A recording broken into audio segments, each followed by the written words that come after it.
Well, We're back. we're back, We're back. and we finally got all of our financial troubles all figured out. We did. I returned the money.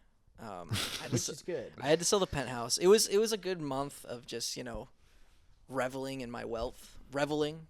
In that your it? lack of wealth. Reveling. No, I was reveling in the wealth that I embezzled from Stacked. Is that what you were doing? If you did watch my X-Men 97 review, that's why I explained why I was in such a nice apartment Yeah. and why we stopped the show for a couple weeks. Yeah. But But we're back now. yeah, that's all And- behind us. And the fall guy just fell.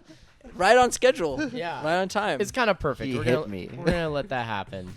But yeah, welcome back to Stacked. We have returned. It's been a few weeks. We took some time off, but we're back here. It's summertime, boys. Yeah. It's summertime. And Summertime. you know sad. what do you think of when you think of summertime? The sun. The sun is one thing, but another thing, The summer movie season. the summer movie season, blockbusters. blockbusters. But I mean, Popcorn. haven't seen too much of that this summer. No. And that's part of what we're going to be talking about today. Is Yeah. that we kind of got a slow start to the summer box office. It's starting to pick up. But we're going to be going through, kind of catching up on all the movies, the big tentpole movies that came out. I know that on the show we're very eclectic. We try to talk about films of all different shapes and sizes, but today we're going to be talking about the movies that are meant to be summer blockbusters, the kind of movies that you go when you're on summer vacation with your friends and is supposed to draw in big crowds. Not all these movies did that, but we're still going to touch all these bases. We're going to go through them. We're That's gonna right. do them one by one. So our last episode, as you saw, was all about the latest Planet of the Apes film. So we're gonna, if you want to hear our thoughts on that, not mine, I wasn't a part of that episode, but if you want to hear the show's thoughts on that, you can go ahead. There's a whole episode dedicated to that movie. So that movie we're gonna leave off to the side just because it got its own episode. But the first movie of the summer, the movie that was supposed to kick everything off the first weekend of May, is known as, what is supposed to kick off the summer movie season, was The Fall Guy. And typically, this is a rare first weekend because typically Marvel's been holding this spot for as long as since Iron Man 2, I think. Yeah, It's been a while. Every year, there's been a Marvel movie. It's had that first weekend or 1 or 2 weekends earlier, like what they did with the Avengers movies. Just But- to give it some room. Yeah, but Yeah. typically this has been the Marvel weekend. It really has been. It felt like a tradition. I mean, Yeah. last year we got Guardians of the Galaxy Volume 3. That's right. Which was an awesome start to the summer. All of us were, we went to go see that together. Yep. Had a good time, all of us. Some loved it more than others, but generally we all enjoyed it. Before that, it was Doctor Strange. Yeah, that was the big kickoff. And then it was supposed to be Black Widow, but But then wasn't. 2020 happened. Yeah. So. Oh, yeah. Yeah. But this year, it's not. It's not. It's The Fall Guy. The Fall Guy with Ryan Gosling and Emily Blunt, who both coming off Oscar nominations, both riding a high. Yeah. This felt like a very obvious next step for both of them. Is they both, Supporting actors getting a leading role. exactly. Yeah. And I think this was a movie that was trying to go the old school approach of marketing itself based off the star power, Yeah. which is something we really haven't seen lately. There has been a lot of discussion how there's The death of the movie star. the death of the movie star. And maybe the performance of this movie kind of, solidified that statement a little bit because people didn't show up. I think I disagree. What do you mean? People? Well, you can't disagree with box office I numbers. can.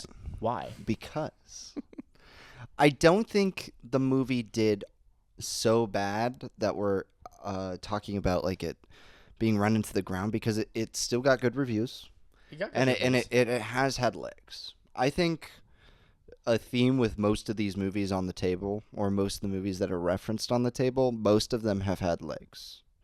They haven't opened big, but they've at least been able to sustain small drops. I guess what I mean is in comparison to something you would ordinarily see kick off the summer movie season. Well, yeah. Yeah. The big It felt blockbuster. unceremonious. it's all about perspective, the first weekend slot of the summer movie season, that's a big deal. Mm-hmm. And yeah, I agree. The Fall Guys box office has been good. It's been been fine. fine. Yeah, it's been fine. And even with it coming to digital early, it still had legs, like you've said. It's still playing in theaters. It's still in theaters, but I just think the expectations versus the reality of what they were of what they actually got, where like you said, the two number twos of Barbenheimer, Yeah. essentially, right? Mm-hmm. Yeah. They were basically the second build. Yeah, they were. I don't know if Emily Blunt was for Barbenheimer. I would second. Well, she bill was her. nominated for Best Yeah. Supporting Actress. I mean, she was a huge part of that movie. So they take that charisma of like those two actors who like brought it with that rest of those casts, and they're like, yeah, they're coming together for this movie, and it's like a straight up action movie. It's about movies. It is making movies. Yeah, The behind the scenes. And I don't understand why I liked the movie. I thought the Fall Guy was great. Mhm. I had a really good time with it. I thought I wasn't going to because I didn't really like the trailers, if I'm going to be honest. Yeah, I remember you were, and that surprises me because I know you're a big Ryan Gosling fan. Yeah. And it was just Ryan Gosling being cool and funny. Like, that was what it was marketing. And I was surprised that you were as apprehensive towards it as you the were. same jokes that you're used to seeing in like other movies. That's true. The thing was is I didn't see that like, which he does bring in the movie is I didn't really see that like sort of that wit to him, that I feel like that he brings to like the nice guys or that he brought to Barbie, you know. But I also didn't think in those trailers he was bringing like the cool factor of like Drive or what's another cool movie he's been in? The Gray Man. No, I'm just Fracture. kidding. Not The Gray Man. Man. Fracture. No. He's so Blade cool. Runner 2049. He's cool in that Yeah. movie. It felt like a weird modge podge between those two that I didn't really vibe with in the trailers. And like it was just like 80s needle drops in the trailers and stuff, which they do a lot with one song. Yes. In the movie. But I think I do think his brand of humor does come out a lot more in the film. Yeah. And just like the overall just like love letter to filmmaking, I think really made that for me. Like I think it gets like set life pretty well, It does. and like sort There's- of the tensions that run, There's definitely like a lot of like in jokes that people who have worked in production, like it's like almost like especially tailor made for them. Yeah. Which, as people who work in production, like, yes, they're you'd get a big kick out of that. How people who don't work in film production, if they were able to still find those jokes funny or if those aspects of the movie landed for them, I actually don't know. I haven't talked to anybody who saw it who wasn't involved in some way. And that's what it's like living in Los Angeles. I have a very unique perspective. Yeah. So what were your thoughts on The Fall Guy? I mean, I liked the movie. I just think it's a little contrived. I think it felt like a very first or second draft type of movie where it maybe needed like one more to push it over the finish line. Because like some of the jokes and their placement felt kind of awkward, And I it's not that it was bad or anything. Like I don't think it's a bad, like all the jokes didn't land, but it felt like there were ones that specifically didn't and other ones that felt like, okay, that was supposed to be a laugh, but because it's like moving at like a mile a minute with its plot, that it's forgetting to do those things. And I think it misses there, and it misses in like the writing of like the dramatic sequences in the movie. Not saying that I don't. I think the arc is actually very surprising, considering they didn't reveal any of the pre-cold open sequence in the trailers. Yeah. Which Oh, yeah. actually was like a very sober way to open like a really funny comedy. Yeah. Because there were a lot of funny moments. But walking into this movie, I work at a theater. I have to do checks on there. Mm-hmm.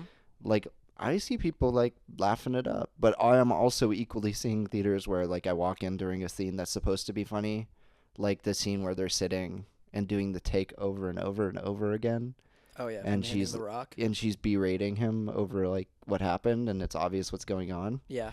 and it progressively gets less laughter when the more repetition there's supposed to be, like the rule of three. Yeah. It's supposed to get more laughter, but it didn't. It Yeah. is just like getting progressively less. Yeah. So I think it was a good, solid flick, but I understand where the muted box office was coming from. Yeah, I agree. I think it's a very messy film. It's not very cohesive at times. I think it's trying to be like 3 or 4 different movies at the same time, Yeah. and it's just a bit of a jarring watch. I thought the comedy was like very hit or miss. But like overall, and especially like I said, from someone who's worked in production, there was just a lot of things that hit home. So I think at the end of the day, I was able to enjoy it. Yeah. But I don't know. I think I will say I have not thought about that movie much at all since Same. I'm gonna be honest too. Like I doesn't gave, leave I an gave it impression. 4 stars. It's kind of hard to talk about this film. Like Yeah. I saw it a while ago. You're like referencing specific scenes, and it's I have to impressive. walk it. I just have to Yeah, walk that's in. true. Yeah. That's true. You get more exposure. Yeah. But I don't know. It didn't leave much of an impression on me at all. And like I don't know. It's like a very passive film, and like Yeah. and that's why I feel like it was just a bit of an underwhelming start to the summer box office season. I think if this was released in like March, it would have been way it more felt successful. like a March Yeah. film. Yeah. It feels like a springtime kind of spring break sort of vibe. Oh Yeah. yeah. You know, like, but the kickoff to the summer, I don't know about that. But Mm-hmm.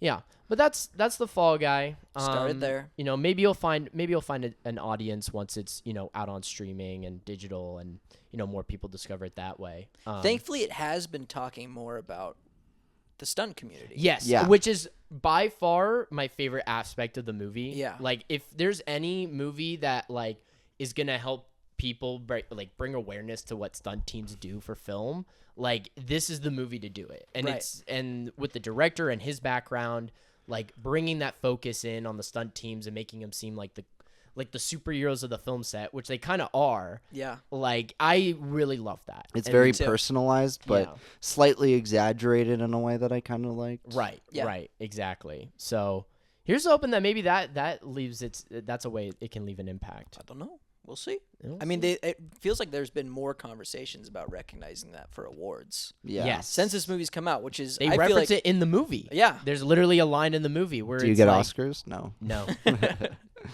So it's getting the job done. I feel. Yeah, absolutely. Well- All right. Well, the next summer movie we're going to be talking about came out 2 weeks. We're skipping over Planet of Apes. the Apes. Sorry, apes. It's all right. Sorry, Apes. But you, well, no, not No, sorry, not Apes. sorry. You You got got- a whole episode. Not even a whole episode. We got a whole month for just that. Yeah, we had we- 2 episodes because we did 8 movies and we talked about that. It had its time. Everyone's sick of it. It's Yeah. fine. I'm not. I'm not. I'm No, never we're sick not- of We're it. not sick of the Apes, but like it got its due moment. diligence, yeah. But the next one was John Krasinski's If, a family adventure comedy. Not really sure. I didn't see this movie, and it's not that I wasn't totally disinterested. I love supporting original concepts in theaters. I know you Yes. probably have some words. I love supporting What? original films. No, because of Fosters.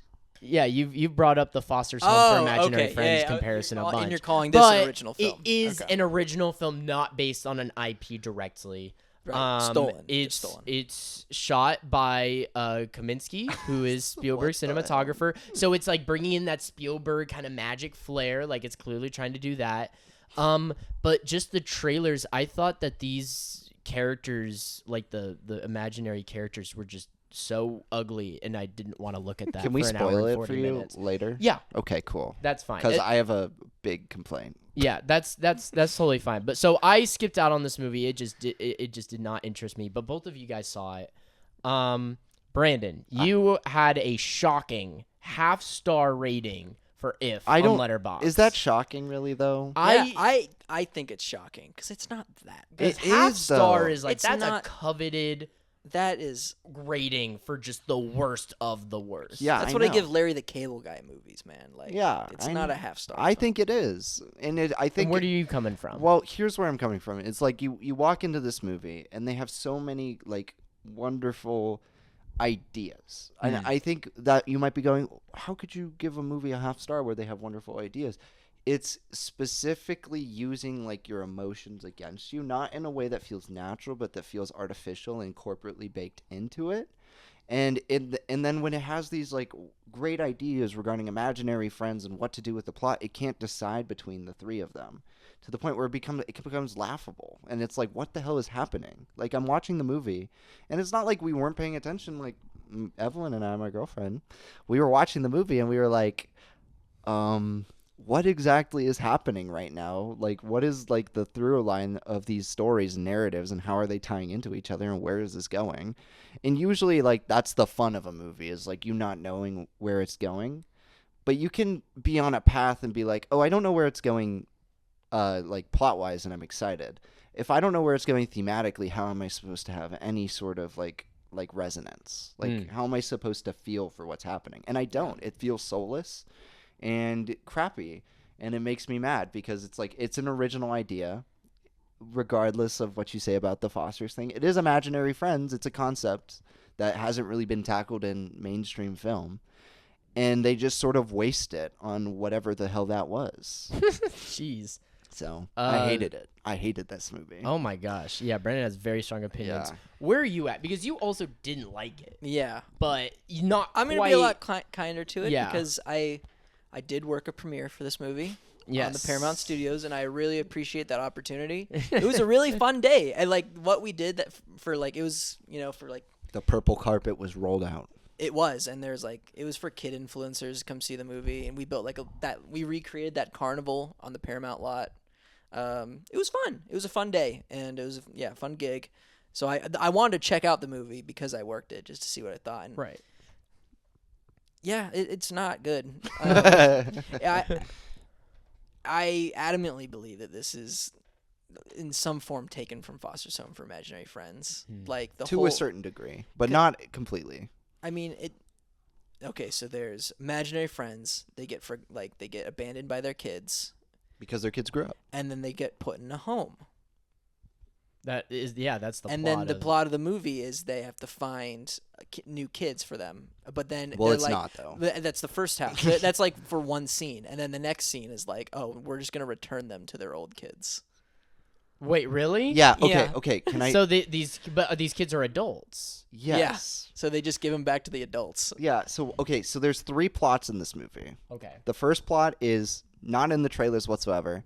And it's one of the worst, most self-indulgent inserts I've ever seen. Yeah. Where John Krasinski is he's the father. Which I didn't know that he was acting in the movie. No. I thought he just directed. And he's No. not just like a cameo. No, he's like he's a big character. part. He's a minor role. He's Oh the my dad of the lead character. Which I thought it was Ryan Reynolds going into it, or not going into it. Like, Oh wait. like from the Okay. trailers, I thought it was Ryan Reynolds was the dad, and that's the daughter. No, John Krasinski is like a dad. Okay, their mom dies of cancer at the beginning of the Okay. movie. Yep. And then it's implied that her dad has some sort of heart defect. Yeah, and he's getting surgery. And he's so getting he's in the surgery. hospital the whole time. And she's like, I'm not a kid anymore, yeah.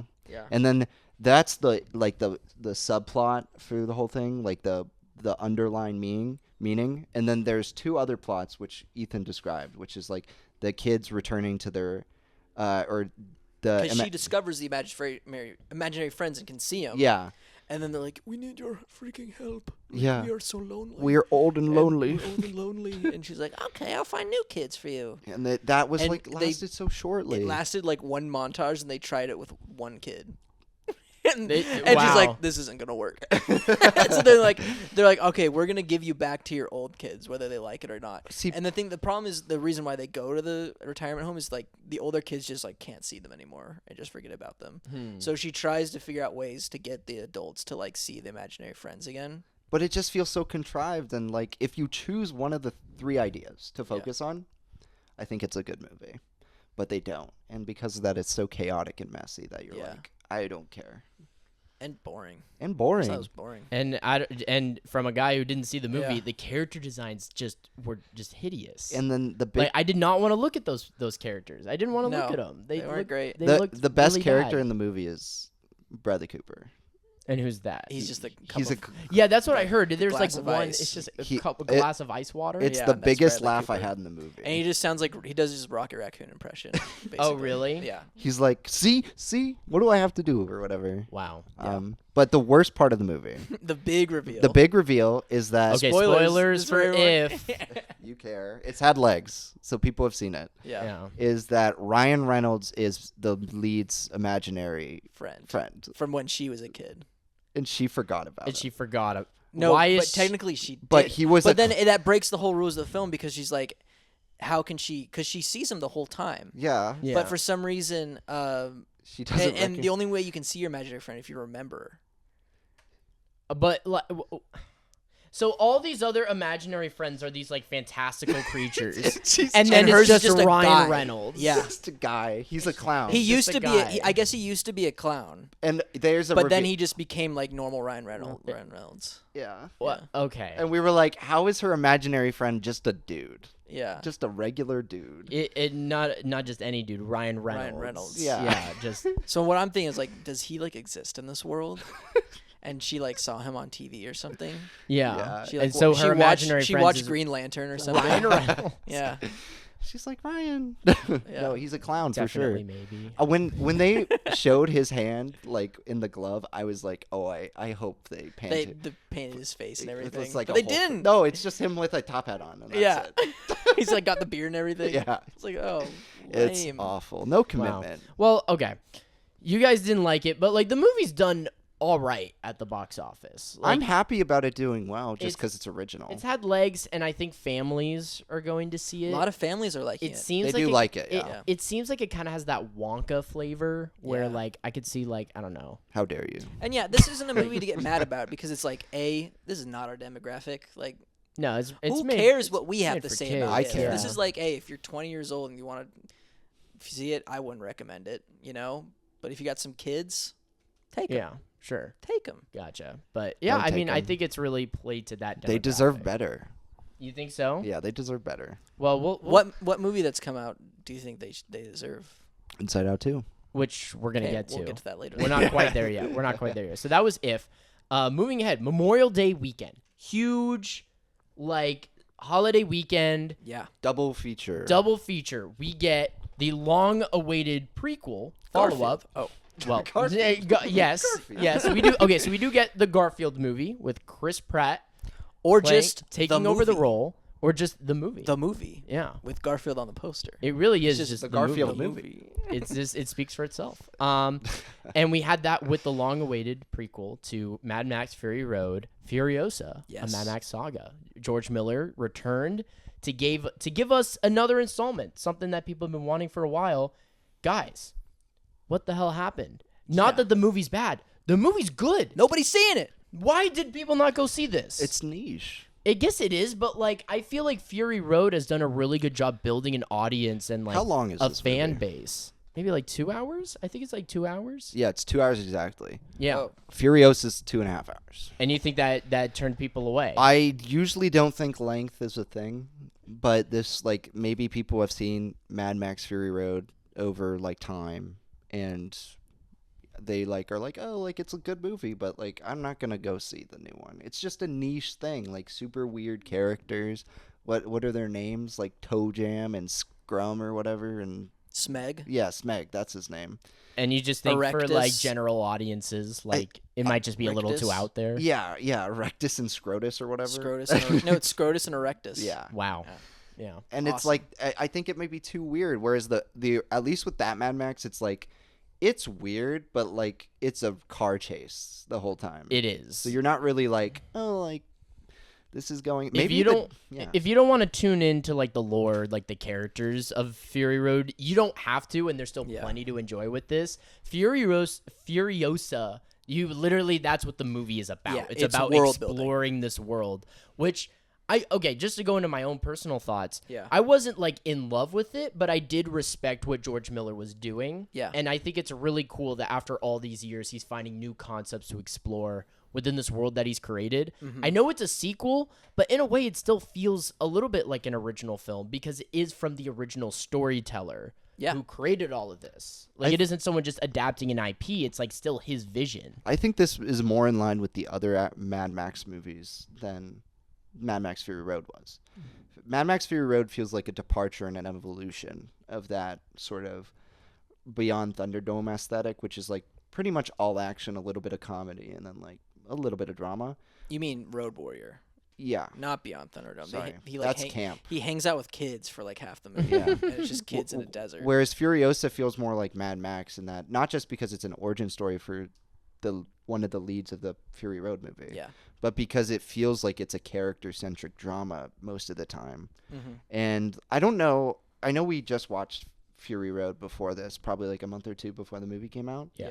But I don't really remember it including a lot of like sequences that were like solely based in like for action that were based in sound effects, because it was like the score was like over so much of that movie, whereas in Furiosa it feels like he's using sound design to tell the story a lot more. He is. Yeah, the score does sort of take a backseat. I realized, which is because, good, I think, personally. Oh, okay. Well, I mean, I love the Fury Road score so much that I'm like, and it was Tom Hulkenberg came back, and I'm just like, okay, I can't wait to see what insane melodies he's gonna make this time. And it was, to me, it felt pretty tame, you know, Yeah. which I wanted a little bit more. And I don't know, I think I'm kind of on the same wavelength as you, Joe, but like, I still appreciate the film, like, just because of its just that this is a dude in his later years just going all out, you know, full artistry. But yeah, it really took me a while to get into Furiosa, unfortunately. You know, until I realized like, oh, this is not Mad Max. Like this guy's trying to like make an Odyssey, right? An Odyssey movie, right? In this, you know, because usually the Mad Max movies are Max is dealing with this one problem, and it's then and there in the situation. But this movie spans decades. It does, you know. Yeah, and so it's about survival and perseverance. And he just and you know, Miller takes his time with this film. You know, he does. And I wasn't expecting that going in, which is why I kind of want to give it another, like, revisit it just to see, like, I know what my expectations are now. Yeah. Because I was like, yeah, we just watched Mad Max Fury Road like a couple months ago, and I'm just like, this is the greatest, like, one of the greatest action movies ever made. And it's just nothing but, like, pure, just directorial sauce. Yes. You know?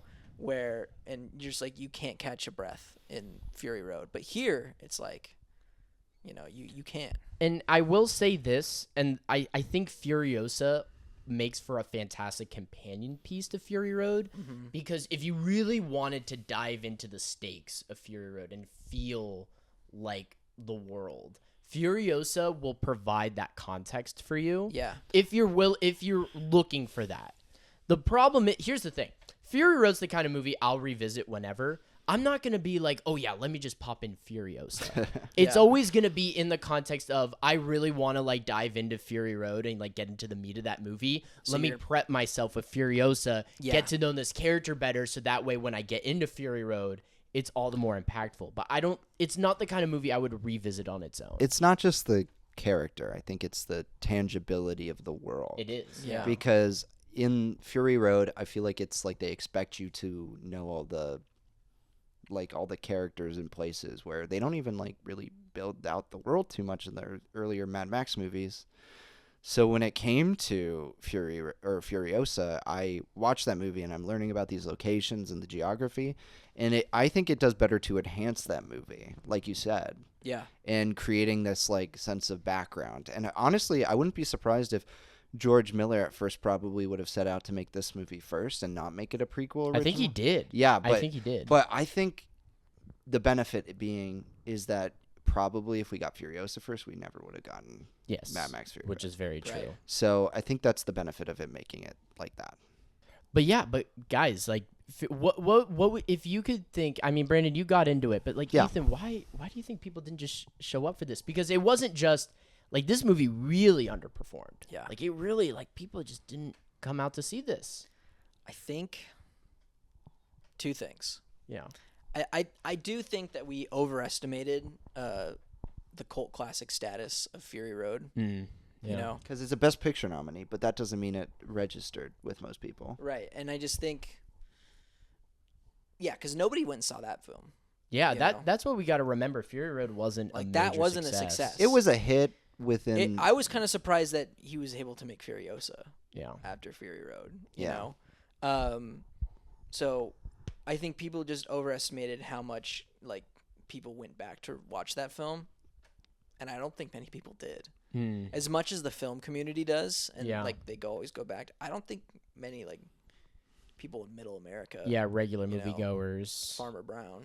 Farmer Brown out Fury there. Road. Yeah. But you know what? Farmer Brown probably went and saw If because he's got grandkids. He does you have know? grandkids. Got grandkids. He's tired of them running around drawing on the walls, so he's gonna go take him to If. Yeah. I don't know nothing about his furiosa.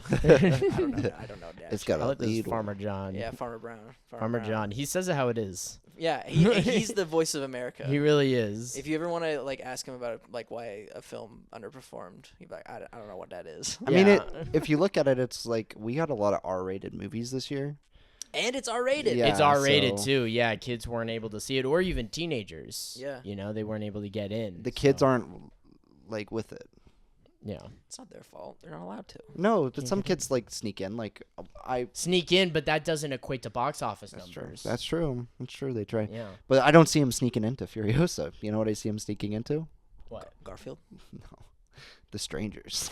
Really? You got people Strangers? sneaking into the strangers? People are sneaking into The Strangers. People are sneaking into the and- strangers. I think horror movies. they're climbing especially. over the Yeah. wall. That's a teenagers. They're gonna Yeah. want to go. They're like, Thanks, oh, can I Donald. go see this movie? And I'm like, what are you doing? Get out No. of here.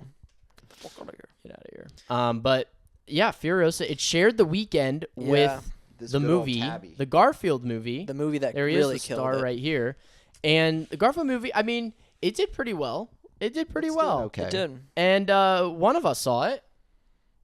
Brandon. Yeah. Where was? I mean, Why did I watch it? well, okay. Why Where did you were watch you? it? Where was I? Where were you? And then what? What did you have for What did you have for dinner before/after? I had it during, and it was breakfast. And it was lasagna. It was I- breakfast. yeah. You It better have didn't- been lasagna. I had chicken tenders. I'm pretty sure. for Oh. breakfast. Yeah. It was like Okay. 11 a.m. breakfast, so it was a little brunch. Do we have any doctors who listen to stuff? Am I okay? fried chicken for breakfast. Fried chicken. First thing in the morning. Oh, I love canes. Yeah, but Garfield. I love Garfield. You do. You're a Garfield head. I know Okay. Ethan's gonna disagree with this, but I actually really liked the Garfield show when I was a kid. Everyone's gonna. That is like a haunting, disgusting garbage show. It's terrifying. It's but terrifying and like there's just this energy to it that I really liked when I was a kid. that explains a lot. Do you read the actually. comic strips? No, not really. No. Then you're not a Garfield fan. Well, I'm a fan of the Garfield show.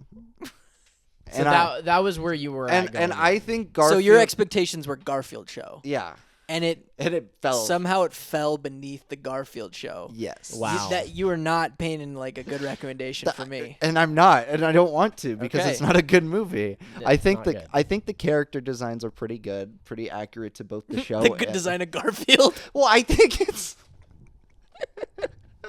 I think it's just like You know, John looked pretty good in this movie. Yeah. Yeah, John. that's a pretty faithful adaptation. Odie's pretty great. Odie looks on point. I They got love his Odie. curly hair. Yep. Curly. Yeah, John no, has John's, curly hair. Oh, I John's thought you were curly talking hair. about Odie. I was like, No, oh, no, okay, not fake Odie. fan. But I think Garfield belongs to being in a live action, but What? or not live action in In live animation. action? In animation. Garfield belongs in the real world. The We're pulling him out. 2004 Bill Murray Garfield No. is the only Garfield in the canon. You think Garfield only belongs in a shitty Cartoon No, Network CGI I mean show? in animation. Okay, misspoke. And I think unlike Mario, where Chris Pratt was a harmless choice for Mario, and He did his job. He did fine. He does not fit the voice of Garfield. No. I wouldn't imagine. I think no. Bill Murray did a fine job. I think Bill Murray's a good pick. I think yeah. Bill Murray just makes sense based Right. on his demeanor. Chris Yeah. Pratt has like always been like high energy golden retriever type, and he which is. that's not He's Garfield not a cat. though. He's not a Yeah. cat. That's not a cat who hates Mondays and wants to eat lasagna all no, the time. and he only brings out that angry, like passive aggressive voice once. He's never. He's like when he's sarcastic, he just sounds like Chris Pratt. And the problem with the movie is not that like it's a Garfield movie that doesn't know how to be a Garfield movie. No, that is the problem with the movie. It's a Garfield movie that doesn't know. You're saying the exact opposite of what you want to say. To Yeah, me. I guess I'm just caught So up. everyone just whatever Brandon has been saying this episode, just believe in the opposite. Yeah. because that's what he really means. It's great. No, just kidding. But the Garfield movie is not a movie about cat antics and whatnot. It's a heist movie. Yeah, that's what I've heard. Does he like steal lasagna? Yeah, what's he No. going after? So his dad left him alone as a baby, and John adopted him. Okay. And then and his dad like runs in with a crime gang Oh. of like dogs and cats and stuff like that. And then his dad gets caught like stealing stuff, and so does his dad's It's a like crime associates. drama. Yeah. And it's like, what the hell is happening? And then Garfield gets kidnapped by the boss of the crime who, sorry, this sounds really bad, but it's a bad movie, of this like cat who ran in with his dad, and the cat kidnaps them after getting out of prison, and then they're like, you have to steal this much milk for me. So it's milk. They're going after milk. They're It's going a after- heist for milk. Yeah. And then this is all a ploy to kill Garfield and this. What in Kill the world? Garfield? Kill him. They Kill- want to kill him. Why do they want to kill Garfield? Sure, he's an asshole, but like, how do they know him? Because it's just like, because Vic. The dad wants to kill Garfield. No, the dad is like. The dad said, "Okay, you can kill my son Garfield." No, he's a piece of They shit. also want to kill the dad too. Oh, so just they just want to Yeah, they want to Garfield wipe out the line. bloodline. The bloodline of Garfield. Your bloodline ends here, Garfield. Basically, and for some reason, Odie is along for the way because like he's like a. And cute- does Odie talk in this one? No, he just goes. Yeah, as Odie should. As he should, and he's hilarious. Odie's the best part. Hey, he's Okay. hilarious. We I love- him. we Listen, love I got Odie. breakfast with him yesterday. It was great. This guy, good guy. And it's just so like out of left field, and it's a movie that has like Ving Rhames as this like ox character who helps them in this heist, who's like horny for this cow on the range. Okay. And it's going off the rails a little bit. and it's like this movie is like confusing, and there's like Mission Impossible references and Tom Cruise direct references, which should be like A+ for me. But there's a Top Gun Maverick reference in this movie, folks. Top Gun Maverick. what like they play the so theme. so they're trying to stop the bad guys at the end of the movie. Sorry, Yeah. spoilers. Spoilers for the Garfield movie. Because they okay? figured out this evil plan to kill Vic and Garfield. Yeah. And Garfield orders like hundreds of thousands of items from Italian restaurant. Olive Garden. No, but they do reference it. Yeah. And they have like drones come in, and it goes. Yeah, so they play it. They Yeah, play it and as the it's like theme. Who made Garfield? I don't know. Is it a Paramount movie? No, it's like I don't think it's a. Wasn't it major- Sony? There were like 8 or 9 So like they- studios ahead of it. Oh, it was Sony. So Yeah, they, Sony. they shoveled out money to pay for that because they don't own Top Gun. No. They're like, we need this joke to work. And then he's like, just like Tom Cruise, I do my own stunts, and he breaks the fourth wall. And Does he break the fourth wall a lot? Because that's the whole. That's what That's Garfield Garfield's does. thing. He does it once at the beginning of the movie. He does it once in the middle of the movie, and he does it once for that joke at the end of the movie. And did like the audience like No, was there an uproar? no, it was like Did they get actually, they did clap. they at the clapped end at the end of They the clapped at the end of it. and I was so they like, were just so locked in. yeah, you they know, were 'cause they were so into the invested. emotional state. I'm just a Garfield movie should not be a heist movie. It should not. What be should a that. Garfield movie be? Cats? It should just be Garfield. It'd be about eating Garfield. It shouldn't lasagna even be a movie. It's and like, complaining have you seen about those comic strips? Mondays. Yes, they're just nothing. Not to insult you, Jim Davis. Like Seinfeld's also nothing, you know. But like, you can't make a movie off of that. You can make a pretty good show though, according to Brandon. The Garfield show. Yeah. That's a nightmare fuel. See, but the thing is it lends itself to a 30-minute sitcom. Was there kid not show. enough Nermal in it? There was no Nermal. Good. That made me so sad. No, I want to smash Nermal with a I hammer. love You know what I Nermal. mean? And Nermal's so Turn into a annoying. big old like bubble gum. But that makes him like the perfect like antagonist. All right, we're gonna have to do a whole episode on the Garfield So show. what I learned 'cause today is they wanted to kill Garfield. They did. they wanted There's it. a plot That's point in yeah. a That's Garfield the stake. property. They wanted to Where they kill were like, Garfield. They kill we Garfield. have to kill Garfield. This is getting out of hand. We have to kill Garfield. They did. They And killed him. No, they They killed the. No, they Whoa. wanted to. No, they wanted They to. killed Garfield in the Garfield movie. Spoilers. Wow. No, but they wanted to. I was struggling to follow there, but that's okay. I'm sure the movie's a little hard to follow. It's too. just such a waste of time. It shouldn't be what it is. okay. Gotcha. Garfield movie, waste of time. Yeah, but it's better than If. It's better than it. All right. So not the worst movie of the summer so far. Okay, so if you're choosing between family movies, you're going Garfield. Unfortunately. So far.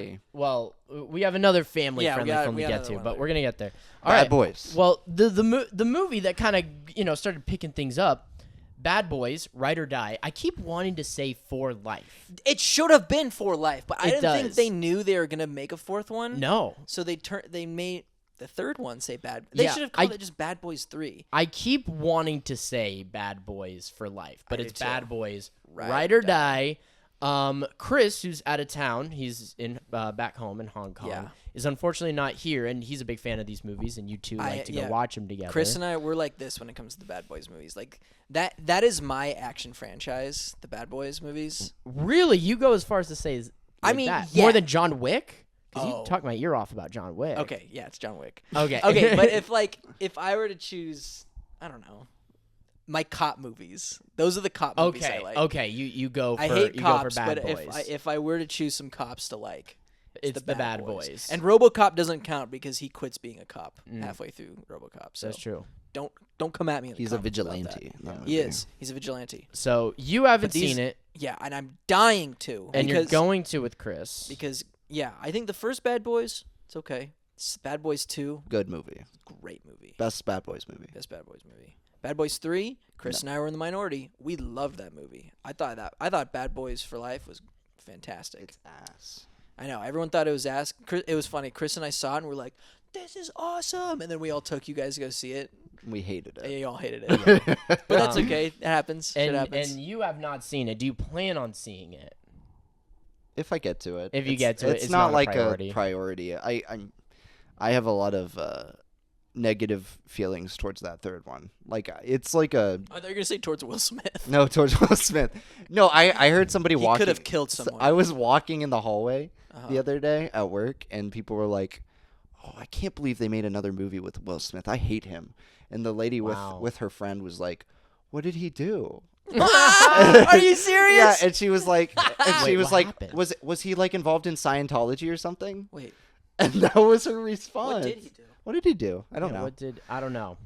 I don't know. If you know, let us know in the Yeah, comments. lay it down for us. Half the Spell it people out for us don't care. plainly. Yeah. Well, here's the thing. The movie did good box office. Is the Yeah. thing. So I think a majority of people I don't care. they do not care. I don't care. Do you guys don't care. care? He Not can- really. Will Smith can keep making movies. Yeah, I don't like care. even give him back his Academy membership. I don't give a shit. I don't I mind really don't the care. the slap on the wrist because it was like a public telecast, but I think it was a little severe. 10 years is crazy. Yeah. Yeah. Well, he could have killed someone. Well, with that being said, these guys haven't seen it. Somebody on the show had to have seen it. Yes. So I took one for the team. I took myself out to see it, which was a surprise because I don't like the Bad Boys movies. I'm not a Michael Bay guy. Yeah. I thought the last one was nauseating to And look it was at. done by the same directors. And it's the same directors. And guys, I gotta say, I really enjoyed it. Yes. I really enjoyed this last one, and I'll Oh go. my God. I think it is the best Bad Boys movie by far. Ooh. I think it is the best one. I think that this directing duo, what is it, Adil and Bilal? yeah, that's Yeah. right. Yeah. I think that they have really honed their craft, and this has some really well done action sequences. But Batgirl was unwatchable, right? I don't we don't know. I don't We know. don't know. Will we ever know? And we'll never know. And it makes me bummed we won't see it because I'm watching this movie. I'm like, wow, these guys have like a lot of creative ideas. Like they had like all these inventive shots. Yeah. I don't want to like spoil too much for you because Yeah. you'll see it. But like I was like genuinely impressed with the direction. I thought they really stepped it up. I think the first movie, they were trying to like create that bridge between Michael Bay style and their style. And because of that, it just came across very disorganized. Yeah. This time around, it feels much more polished, and I think they did a great job. I think Martin Lawrence and Will Smith, especially Martin Lawrence, like they really like went full Martin Lawrence on this Great. one. I have seen some of this movie Yeah. because it's just part of the job. Right. I have to check to see if the movie's playing right every time I go into a theater. And I've seen some really good bits. Yeah. With Martin Lawrence. They gave him a lot because the whole. I mean, this is in the trailer, so this isn't a spoiler. But he has like a near-death experience, which is and visually shown absurdly. I won't spoil how it's shown, but Yeah. you'll see. It's pretty nuts. It's like, what the fuck is this? This This is is- a Bad Boys movie. Yes. But because of that, he has a new lease on life. And Martin Lawrence, they just kind of let him go off. They let him Yeah. do Martin Lawrence things. And Good. He doesn't feel like he is in the other movies. no, it feels like a brand new character, but it feels like it's playing to his comedic strengths, which I think really works well. But I feel like that's what he does in the other movies. No. I Not like this one is like No. it ups the ante. It's okay if you think Martin Lawrence is at a 9. He's at like a 13 here. Yes. Are you serious? He is. Yeah. Good. He is. That's all I want. Literally, that's all I want from these bad boys. I want Will Smith to look cool. I want Martin Lawrence to be funny. I want them to have good chemistry, and I want cool action. And you get. I don't give a shit about the story or anything. No, you don't. Like, The I don't- story- the bad guy, and- whatever. And the story is the most Generic generic cock. cop. Like, you know exactly how the movie's gonna play out, but it's a really fun watch. And Yeah. I was shocked because I'm not a fan of the franchise. I really don't like the other movies. Yeah. And like this one, I thoroughly enjoyed. I thought it was a great time. I've seen 10 minutes of it, and I can tell you it's the most generic cop story I've ever Yes, seen. Yeah. it is. Yeah. How well is Miami represented? Oh, fantastic. Because that's all. That's also And- what I love the Bad Boys I movie hate so much. Miami. Why? Just hate it. When have you been? When I was a child, And what happened? I just don't like it. Okay. It's hot, sticky, annoying, and loud. That That's sounds a- like that's that a sounds like Florida that sounds like problem. Arizona too. You've never been. Well, Yes, I except have. it's I not was just sticky. there. I've been there earlier than you. What, it Except was it's just loud? dry. Yeah, it was loud. I disagree. Everyone was screaming. But- at me. Florida's wet. No, but they do it. There's this whole opening montage, Yeah. and the setting's a huge lights? part of it.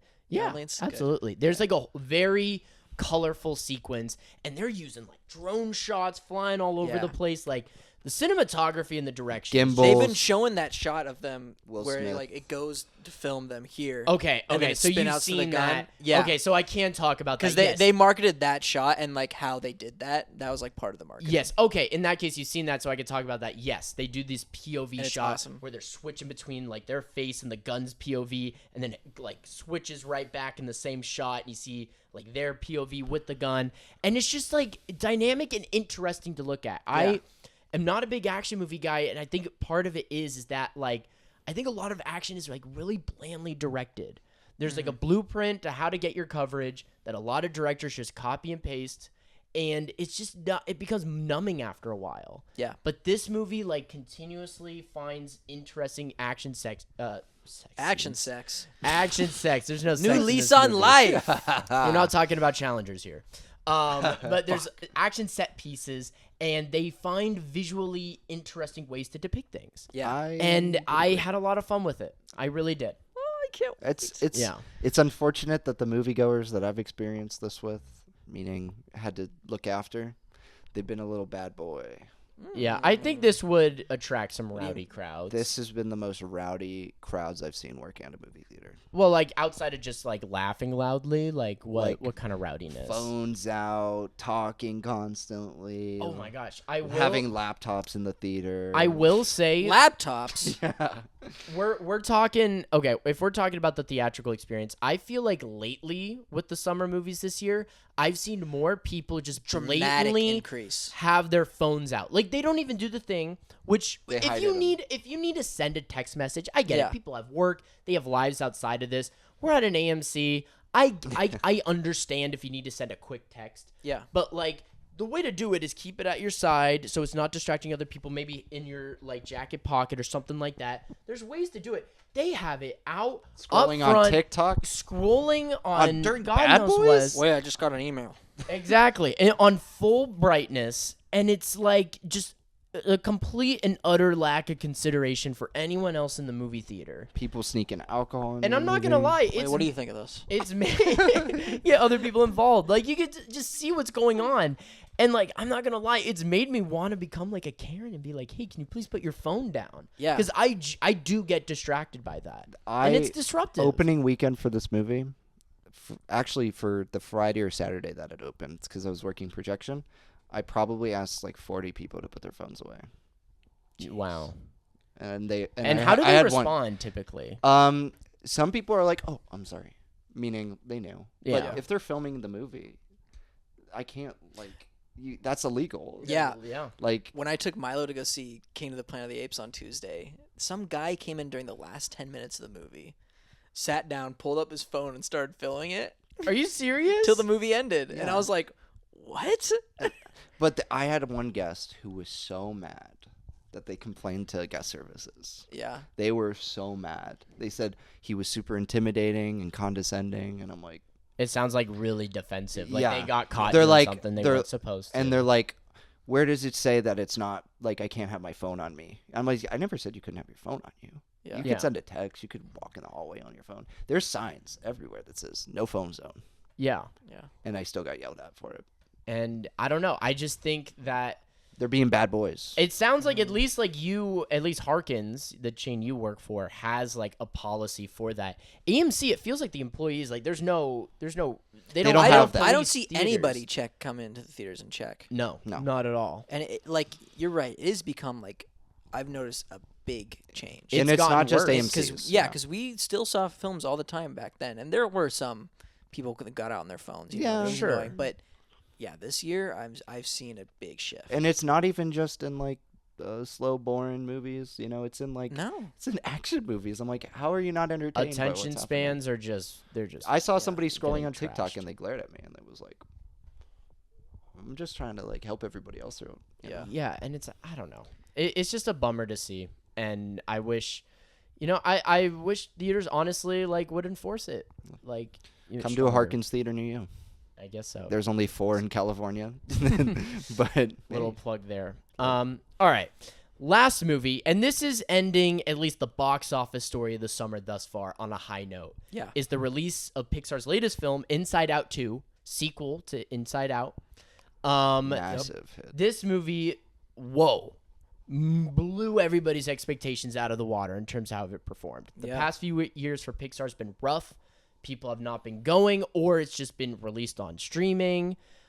And there was a concern, is Pixar meant for the theatrical experience anymore? Yeah. And this movie seems Disney's like the same. it's exactly, even Disney movies. But this movie's turning that narrative around. Yeah. And regardless of my opinions of the movie, I like to see that because I think animated movies 100%, especially animated movies that actually have depth and seems that they're not just cash grabs.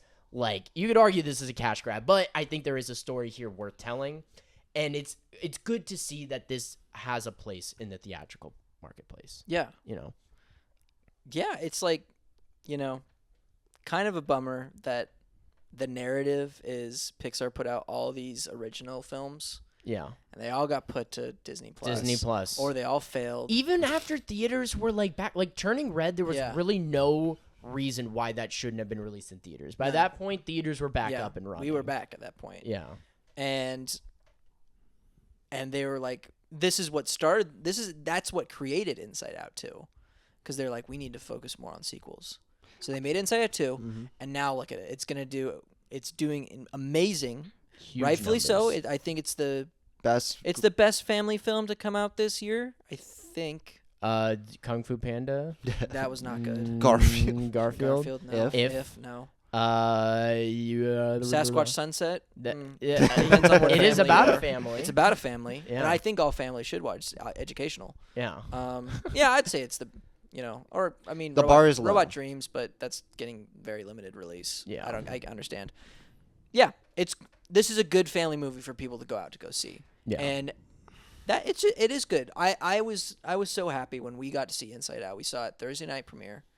We went into the theater in IMAX and it was full. It was full. People house. were laughing. People were into it. Yeah. And I think this is it's not okay to go into our feelings on it. Yeah.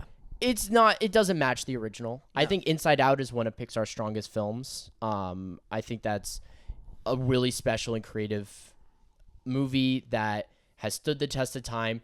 This movie doesn't quite reach those heights, but I think it does what every good sequel should do, which is take the concepts and idea from the original and expand upon them. Yeah. And explore new directions. And I think the movie does a great job doing that. Brandon, where are you at with Inside Out 2? I really liked it. I do think, like a lot of movies this summer, with the exception of Furiosa, I found to be sort of clunky, and I think it is in line with that. I feel like maybe it's the volume that we're watching movies at this point. Yeah. In our movie-going careers, you start to notice things even more. It's surprising that it doesn't carry over because we watched the original Inside Out not too long ago. For a movie night, yeah. And I think it lived up great. Oh, and it you is liked it way more. Better because Yeah. the last time I saw the first Inside Out was when it came out in theaters in Yeah. 2015. So rewatching it was really good. For just to see the sequel and remember what all the character dynamics are and everything. Yeah. But Yeah. it went up to just a 4 out of 5 film to oh yeah, this is one of Pixar's best movies. Yeah. I thought it was a perfect film. Yeah. And here, It's hard because I do think it treads the same ground. Yeah, It it's like the does. same And movie. that's fine because it is. Yeah, it's you're growing up and learning new emotions, but like I just think it like the same character beats is just put on other characters, where it's like the whole dynamic between joy and sadness in the first film is now joy and anxiety, Yeah. Right. but it's like, but this time it's Anxiety anxiety learning. like kicks everyone out of the head instead of it's joy and sadness are kicked out of the out of the console or whatever. Let's not go into spoilers because It just came out. yeah, it just came out. But that's you see that in the trailer. They're bottled up emotions, Yeah. And I don't think the. I mean, I guess it's hard because it's a sequel, but I don't think the newer emotions outside of anxiety did leave as big of an impact as the original 4. Not quite as memorable. And I think the reason why is just because these emotions are like they're not as they are more complex. They are. But I think in turn Pixar had a harder time of translating that to A universal universal message. audience, Yeah. a wider audience, like ennui, like Which is like the boredom it's boredom character and or aloofness. yeah, Yeah. and that they sort of have to like, I don't know, like Justify. they give changes in the ennui character. traits. I'm like, oh, that's is that boredom? I didn't, Like, oh, cool. Cool is bored. yeah, I guess it's cool, Yeah. or I guess sarcasm is boredom, Mhm.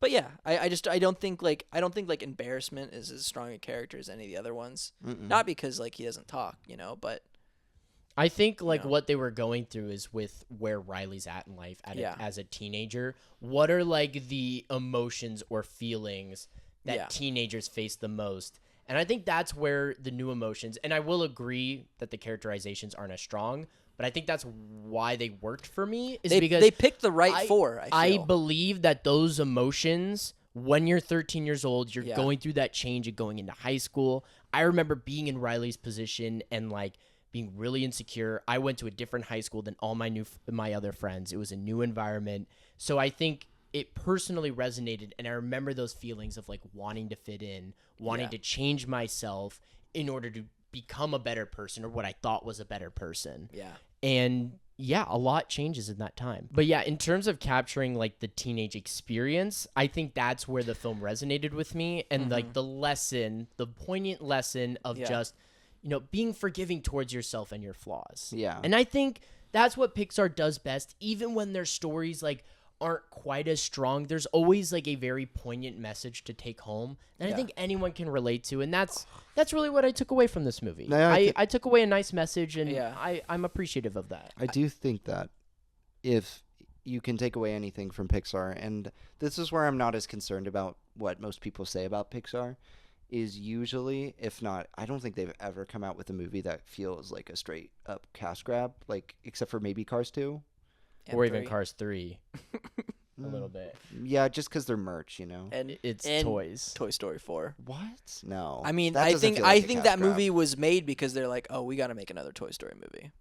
I think they And had then a story to tell. they had a good story to tell, but Maybe I they're think, just really good I think its storytellers. conception was literally we need to make another Toy Story movie, And now they're doing another one. and now There's and a that's fifth and one that in is the what they're doing pipeline. for 5. Yeah. Yeah. But So maybe, no matter if you like 5, that's why they're making. I 5. feel like it's maybe they've just nailed the ability to tell stories that are worth telling.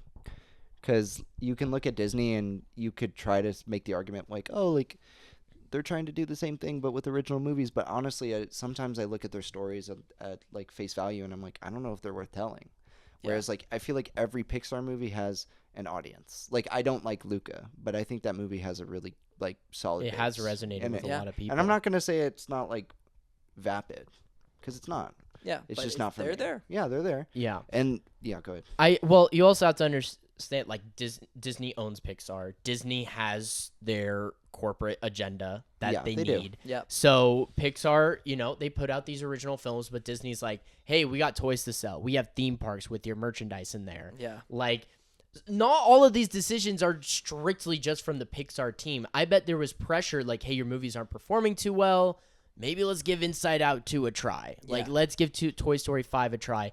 And then it's up to the Pixar team be like, to how figure can out, like, how can we find a meaningful story to tell from this? And I think that's where Brandon's coming from, is that they're really fucking great at finding meaningful stories to pull from that. But they also like it. The world sort of lent, like, unlike other movies where Incredibles 3, if they ever do that, which they're probably going to. If Brad Bird, comes back. It's like you would have to come up with a story because there's nothing in there that is like, oh, where's this going? Whereas like with Inside Out, you've got that natural coming of age story. Like if you wanted to do sequels, you've got this very rich world of the mind, which is very deeply explored and could still further be deeply explored. I agree. Yeah. And honestly, if you improve this movie, it's probably taking out one or two of the new emotions and combining them with the old emotions. Yeah. Yeah. And focusing more on like two of the newer emotions, maybe like kicking out joy and just joy and having her go on a self-discovery mission. That'd be interesting. Not yeah. saying that this isn't like quality or whatever, but it's dealing with the idea of replacement. Because there's a phrase in this movie, and we're not going to get into spoilers, that has been spread around the internet. Yeah. That is being passed as the thesis of the movie, Which it's not. which is really not. It's not. I feel like it's the antithesis of the movie. Where Yeah. It's like, this is what the character thinks, but then learns. Yeah, Like, exactly. this is what the character incorrectly believes and then Yeah. learns. But Yeah. But I agree with Brandon. I think of the Pixar films that had yet to get a sequel. I don't know how to talk. it's okay. It's a podcast. I think You don't Inside even know. Out You heard me makes with the most Garfield. sense because naturally your emotions are going to change, Yeah. progress as you age, and that's always going to change. And I It's- think yeah. there's a lot, like you were saying, there's so much to explore with this world. Right. So like I think that it's a worthy sequel, and yeah, I think there's even potential for future installments. I think if they really wanted to mature Riley, like they could do that. Like, I don't know if they would ever make her become an adult because it is still like, movies that made for a child Kids, audience yeah. that they can relate to. But I do think that this film has a lot to explore, and I think it's clearly hitting a nerve with a lot of people. So Yeah. It's just the first one's just so tight. it is. And then when you watch this one, it's like, it's a lot of the same. It retreads a lot, yeah. But it's still introducing new stuff. It's still like got good jokes. It's still got great Yeah. humor, good callbacks to the original. It's honestly, I'm most fascinated with Riley's progression as a character. Yeah. And it's unfortunate that in the original film, you had to cut back and forth between Joy and Sadness's journey and then Riley's journey. Whereas in this movie, it felt, I think, a little bit more disconnected because you had Joy and then the other emotions journey. And then you had another journey that was like a subplot with anxiety, which didn't feel like it was Riley's journey necessarily. Yeah. Well, I think like They're like concurrent. to kind of go against that, I think the journey that they're going to kind of mirrors the emotional turmoil that Riley's experiencing during this like turbulent period of her life. And I think that's kind of, it's almost like a metaphor for like just this whirlwind of emotions that's happening inside of her. Do you think this would play better on a rewatch for you? Because I know you guys, I gave it a 4. I know you don't give ratings anymore. I would be at a similar place. I'd Yeah. probably be at a 4, Okay. out of 5. Okay. Like, yeah, I think definitely it retreads old ground. It doesn't feel quite as fresh or tight as the first one, but I think there's still a message that resonated with me, and that feels new and fresh from the original. Yeah. So, I think I will rewatch it. Maybe when the third one comes out, but I have no real need to go back again. I don't know. I'd give it Inside Out 3 Blu-rays and a GameCube game if we're still doing that. yeah, sure, yeah. 3.5. I'd give it 3.5. Yeah, Like I'd like it's good, but it's not really sticking with me. I got you. know? It's not like Apes or Furiosa. It's yeah. Yeah. Yeah, sure. But But the box office for all these movies is like, it's impressive that they're able to have legs, and Inside Out's success, I hope they don't take the wrong lessons from that. and think like, oh, it has to be a sequel. Well, Or next, IP based, you know. Well, like Bad next year, Boys. Pixar has a new Elio. original film coming out that was originally supposed to come out this year, but I think they might have pushed it to maybe give audiences of something that they knew and were familiar with before returning to putting original films back in theaters. But Yeah. they do have a new original film in theaters next year, so hopefully, And they'll have another one in 2026 before the dreaded Toy Story 5. which will, oh man, that'll But be a who's beast. directing Toy Story 5? Andrew Stanton. Is it Stanton? Yeah, it gives me hope. Yeah, he is one of their best. He's one of the OGs. So But we'll see. But yeah, but box office is back on track. That's the overall message of the summer movie we had a little season. panic, We did. May was slow. May Yeah. was real slow. and I think we're gonna, Theaters we're gonna expected truly a slow be back once Deadpool and Wolverine comes out. That and then one of my big predictions: look out for It's Twisters. gonna be the Yeah. biggest movie. Look out for Twisters. I think Twisters is going to be a bigger hit than people realize. I think you've got a slew of hits coming up. It's not just me hope dictating, like for what I think the summer box office will be or end up being. Because if I'm being honest, like movie theaters kind of expected a slow May because Really? Furiosa is rated R. Yeah. Apes is a very niche franchise. It's never really outgrossed $200 million except for Dawn. And Bad Boys is also rated R, so they didn't even expect the early June to be good as it was. But when you get those two movies, it's like a hit, right? But coming up, you got Quiet Place. A lot of people like Quiet Place. Yeah, that's going to make money. A lot of Quiet, and it's going to be PG-13. People love PG-13 horror movies, right? Yeah. And it's a bigger scale. You got Deadpool. The Minion movies are always hits. Despicable it's Me gonna be $4 big. billion opening weekend. And then $1 billion. and then Twisters, I think also like Joey that it's gonna be a hit with like an audience somewhere. I think general audiences are going to come out. I to think see that like the Top Gun Maverick guys are gonna go see. That's Twisters. exactly the audience that I'm looking at, Yeah. and I think that's the positive outlook for the summer box office. And not only that, I think most of those movies are probably gonna be good. Maybe We'll not see. the Minions movie, but the Minions. We're not even calling it Despicable Me at this point because we know what people are. It's going the to see. Minions. They're going to go see. Do the people Minions. care about Gru and his journey of being a new dad? No, Nah. no. you do. My Evelyn girlfriend does. She does. She She's does. turning out. Gotta see. Gotta Well- see what the new baby's gonna get up to. Before we wrap this up, I feel like we've been neglecting someone on the show. I'm really sorry for not asking of any of your input. I know you haven't seen any of these movies, but what do you think about the box office of the summer year so far? Okay,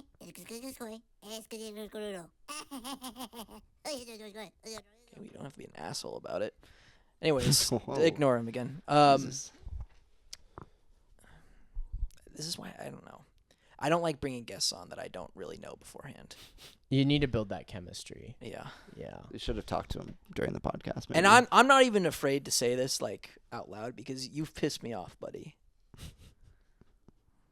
Really unprofessional. Anyways, let's end the show. All right. Well, thank you so much for watching. Let us know what your favorite movie of the summer has been thus Young far. Woman in the Sea. And we'll be back very shortly to check out what else is coming out. Oh man, we're gonna have to deal with this once we cut. All right. Bye everybody.